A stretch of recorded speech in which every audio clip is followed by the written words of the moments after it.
अर्थ को जनरेट कर रहा है, ठीक है। तो आपको ये समझना होगा कि जैसे ही इस जगह पर आप इस साइकिल को समझ रहे हैं, आपको ये समझ आ रहा है कि अग्नि के बाद का जो साइकिल है वो कौन सा है, अर्थ का है।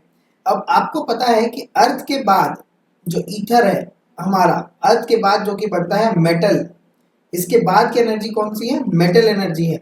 जितने भी मेटल्स है वो कहाँ से निकलते हैं, जितने खनिज है वो कहाँ से निकलते हैं, अर्थ से निकलते हैं।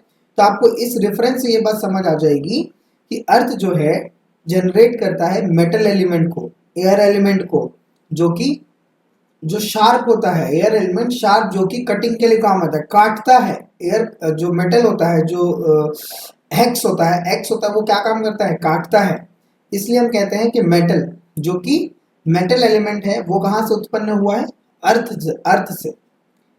तो पहला हमारा फायर था, फायर भस्म होकर अर्थ बना, अर्थ से हमारा मेटल जनरेट हुआ, मेटल से हमारा वाटर जनरेट होता है, ठीक है। आप जैसे ही मेटल से काटते हो, मेटल से जब खोदते हैं चीज़ों को, हैंड पंप, आप इस एग्जाम्पल से समझ सकते हैं।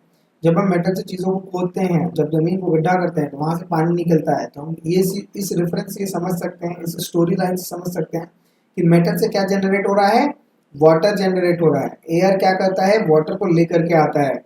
एयर जो कि बारिश के बादलों को लेकर के आता है। इससे आप आराम से समझ पाएंगे कि एयर जो होता है बारिश के बादलों को लेकर के आता है हमारे पास।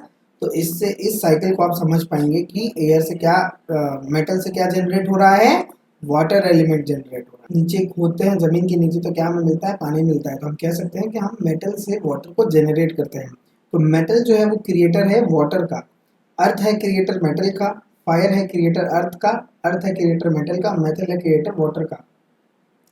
अब वाटर से क्या बनता है, हमारे प्लांट्स बनते हैं। और प्लांट्स, कोई भी प्लांट्स आपके वाटर के बिना एक्टिव नहीं रह सकते हैं।